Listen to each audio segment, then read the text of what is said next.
Preview.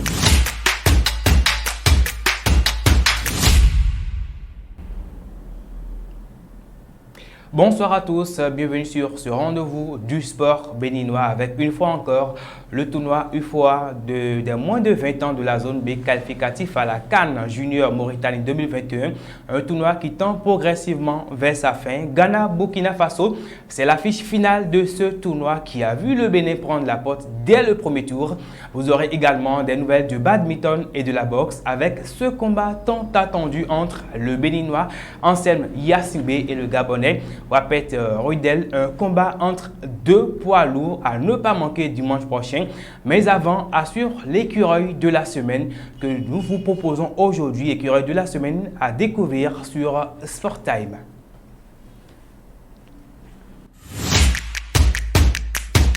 Preview.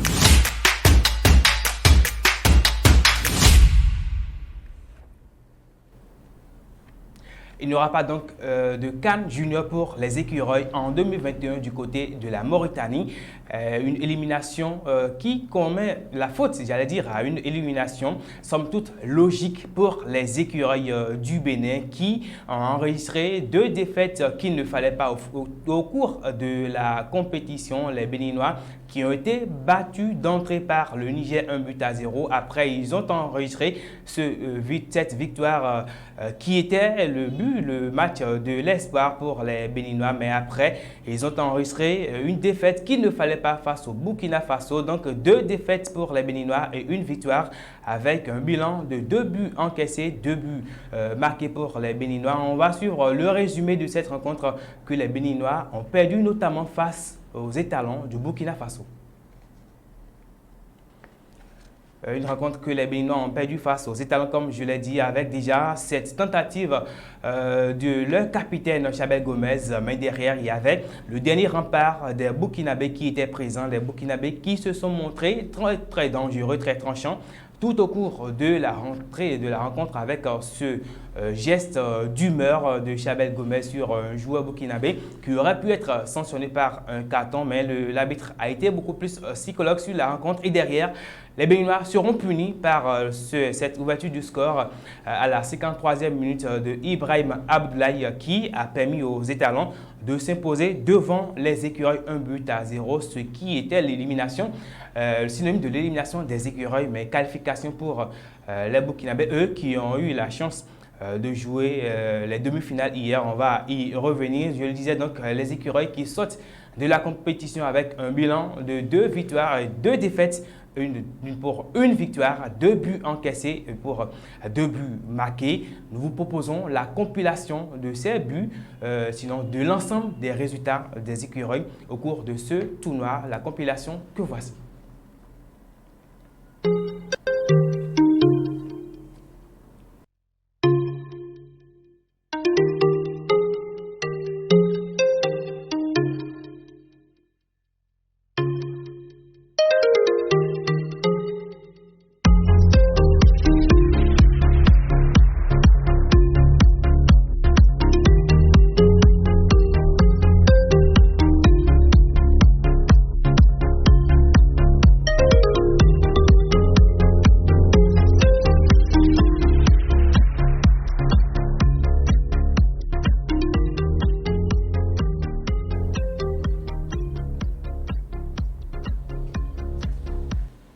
Trois matchs, 2 défaites, une victoire pour les écureuils qui sont éliminés donc de la compétition. Mais le Ghana, lui, il est toujours en compétition. Les Ghanéens qui hier étaient face à leurs homologues du Niger, les Ghanéens qui étaient face au Niger pour le compte de la première demi-finale de ce tournoi de l'UFOA des moins de 20 ans qui se déroule à Cotonou, sinon du côté du Porto Novo.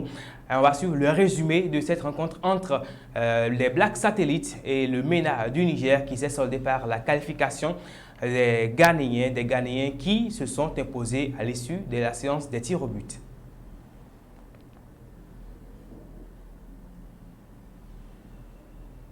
Le Ghana qui, au cours de la rencontre, on a eu pendant les 90 minutes plus les prolongations, les Ghanéens qui se sont montrés beaucoup plus dangereux avec, entre-temps, on a eu la transversale de leur joueur Precious Boa qui a été l'homme le plus en forme de ces Ghanéens, mais au cours de la rencontre, malgré les tentatives des Nigériens pour ouvrir le score, aussi bien du côté des Ghanéens, le score restera de 0 but partout à l'issue des prolongations, place au tir au but avec les Nigériens qui ont loupé d'abord leur premier tir des séances des tirs au but. Il fallait assurer derrière pour les Ghanéens qui n'ont pas loupé leur chance, des Ghanéens qui ont été en réussite sur l'ensemble de la séance des tirs au but pour un succès des Black Starlets du Ghana à l'arrivée.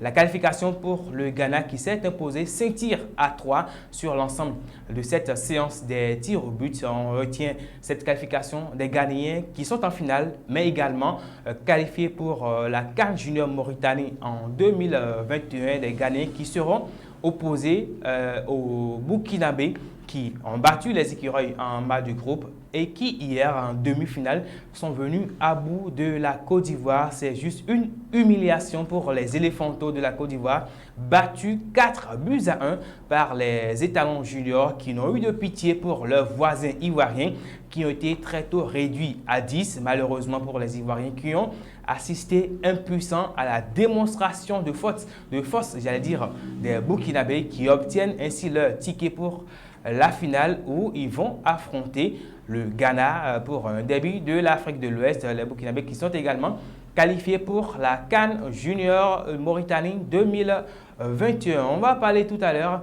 de la situation des Buffles du Borgou, eux, qui doivent jouer en Ligue africaine des champions face aux Algériens du MC Alger. Mais avant, on va à suivre l'écureuil de la semaine que nous propose cette semaine Mazirat Idrissou, avec qui nous irons à la découverte d'un gardien de but béninois.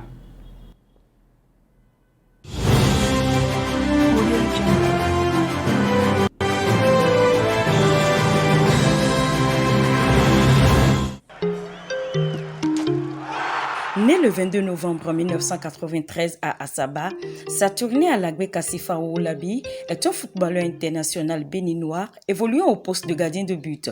Formé au centre de formation de Taneka, l'international béninois Saturné Alagbe, après sa formation, a fait ses débuts avec son centre, puis après l'association sportive du port autonome de Cotonou, ASPAC. Un transfert issu du fruit du partenariat entre le club portugais et son centre d'origine.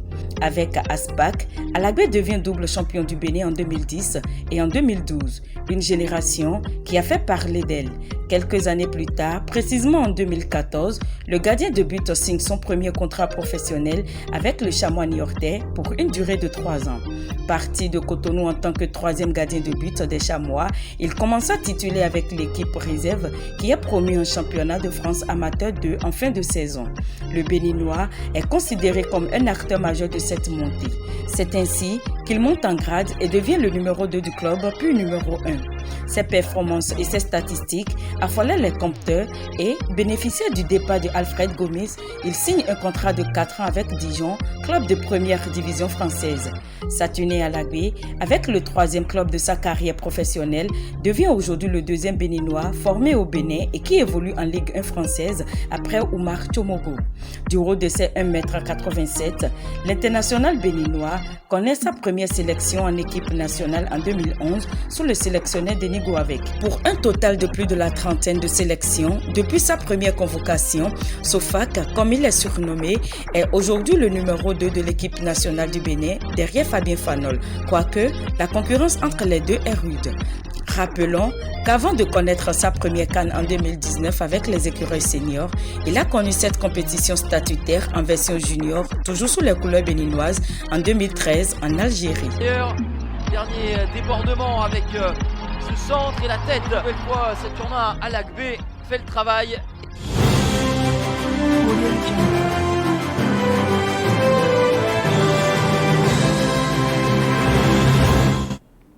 L'écureuil de la semaine de Mazirat Idrissou qui nous parlait là de Saturné Alagbe, lui qui est un pur produit du football béninois. Puisqu'on parle du football béninois, il faut juste rappeler que la Fédération béninoise de football tiendra le 17 décembre prochain, donc demain, son assemblée générale extraordinaire, histoire surtout de discuter de l'avenir du football béninois pour la saison 2020-2021. Le Bénin étant éliminé du tournoi de l'UFOA, il est donc temps de penser au football local. Et qui parle du football local parle des Buffles du Borgou qui se préparent pour le match retour des tours préliminaires de la Ligue africaine des champions. La rencontre qui devrait être jouée et qui n'avait pas eu lieu, finalement reprogrammée après des séances sur des séances, des discussions sur des discussions.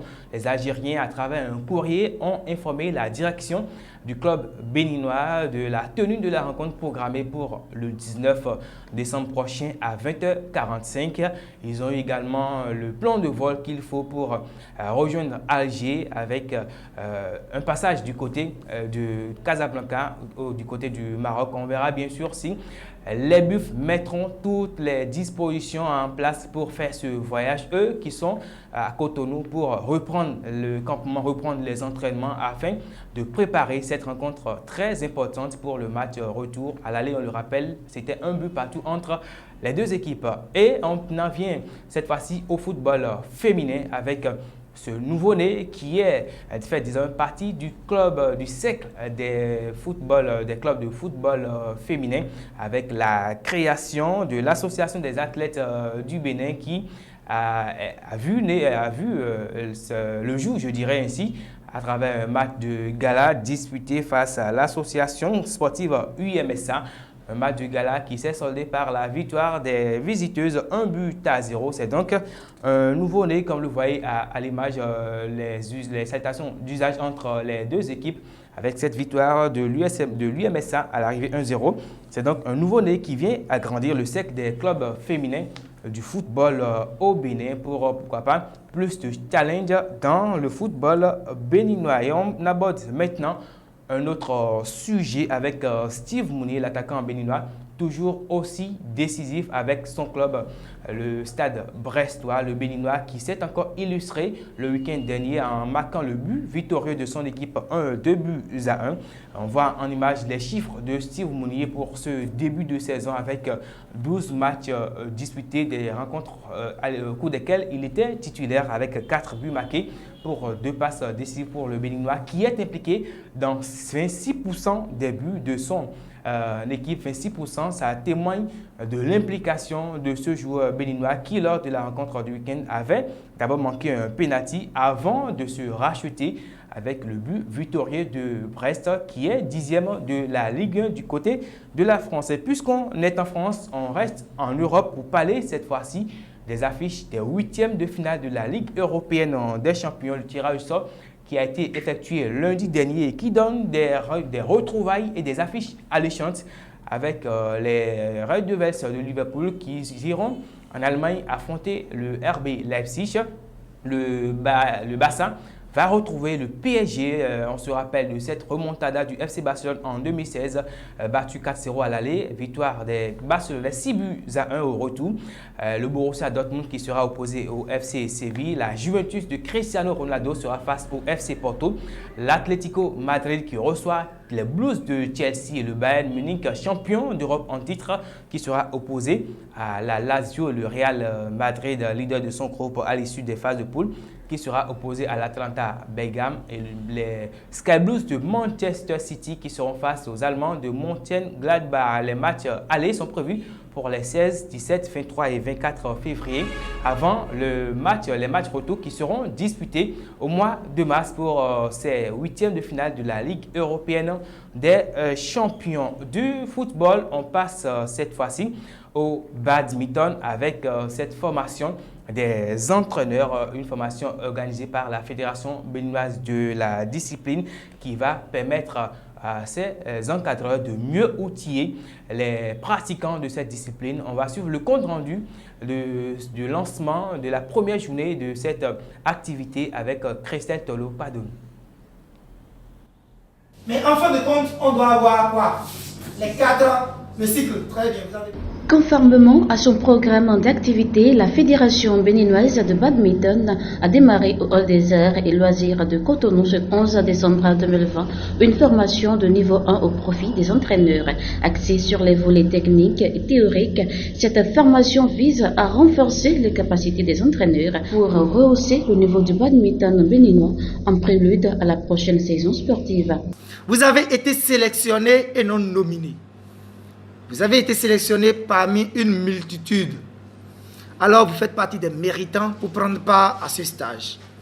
Et à ce titre, je vous demanderai d'être très engagés durant les 8 jours que nous allons passer ensemble afin qu'à la sortie, nous puissions avoir des résultats très satisfaisants. Des résultats concrets et porteurs au plan continental, c'est ce que souhaite aussi la Fédération béninoise de badminton. Chers amis, chers stagiaires, c'est pour renforcer la capacité de nos acteurs à divers niveaux. Nous avons estimé que depuis la formation en 2015, où nous avons formé près d'une cinquantaine d'enseignants, nous avons continué par former avec la coordination sur le thème, au total près de 150 enseignants de pièces. Malheureusement, le travail ne se fait pas remarquer sur le terrain.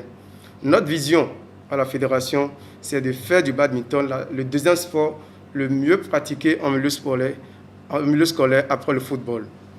Donc, conscient de cette remarque, nous avons pris les attaches nécessaires avec la direction de l'Institut qui n'a ménagé aucun effort pour nous accepter à mettre les étudiants en option du badminton.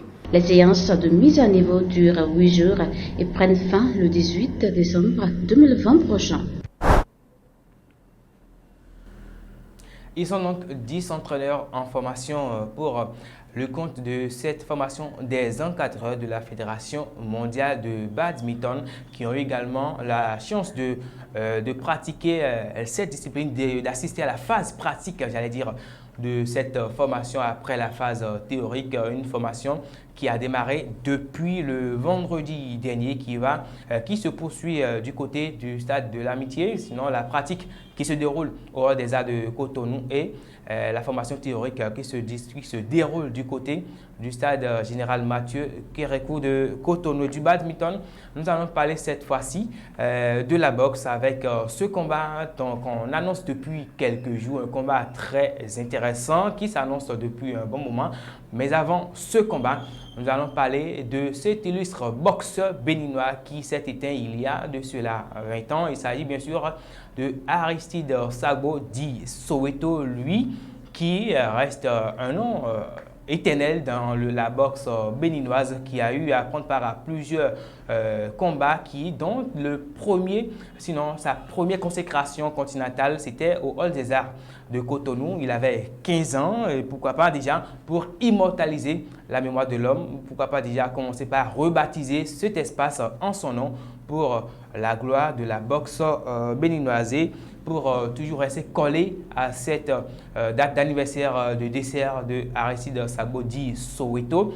Vous aurez ce combat qui sera entre le Béninois Anselme Yassimbe et le Gabonais Wapet Rudel que j'annonçais là de cela quelques instants. Le Béninois est disposé à affronter n'importe quel adversaire et nous allons suivre ce message qu'il a annoncé, qu'il a adressé à ses potentiels adversaires qui auront envie de le défier. Lui, il est prêt à relever tous les défis.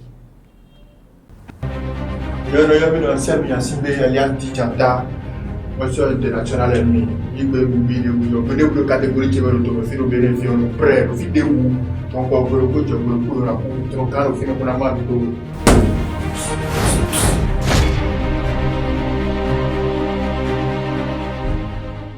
C'est donc un combat des poids lourds qui s'annonce à Cotonou dimanche prochain avec le Gabonais Wapet Rudel. Et comme une réponse du berger à la bergère, le Gabonais a répondu au Béninois. Et voici la réponse du Gabonais qui vient pas pour s'amuser, mais beaucoup plus pour donner des coups à son adversaire béninois.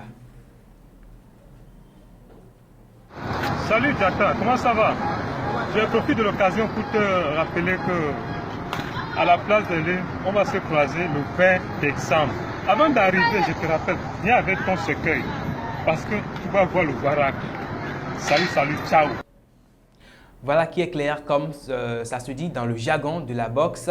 Ça va beaucoup cogner dimanche prochain à la place Lénine entre en scène Yacine B et Wapet Rudel du Gabon pour ce gala de boxe qu'il ne faut surtout pas manquer. Qui parle de gala de boxe parle également de Clément Loco qui est champion d'Afrique des poids plumes, qui sera du côté d'Abidjan à Trècheville pour remettre en jeu son titre. Ce sera en mars 2021. Vous aurez les précisions sur son adversaire, sur le déroulé du combat, si entre-temps le Béninois a réussi à conserver son titre ou s'il a perdu. On le rappelle, les Béninois en plusieurs combats se sont difficilement, ils arrivent à s'en sortir en déplacement, sinon lors des combats hors du Bénin.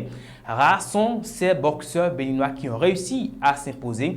Et donc on aura le temps d'avoir l'évolution de ce combat entre Clément Loco et son adversaire qui sera déterminé, et on aura aussi le temps d'apprécier si la Fédération mondiale de boxe va entériner la tenue effective de ce combat entre Clément Loco et son adversaire, qu'on aura à découvrir avec le temps. Et c'est sur cette information que nous allons prendre congé de vous, mais avant on rappelle que la Fédération béninoise de football tient demain son assemblée générale extraordinaire pour déterminer le format du championnat et les modalités du déroulement de la saison 2020-2021. On va encore se retrouver ici mercredi prochain avec le même plaisir, avec toujours à la caméra Sandrel Sani, Meda Vianou à la réalisation, William Ali Soutien à la coordination générale. Bonsoir chez vous et agréable soirée à chacun et à tous. Preview.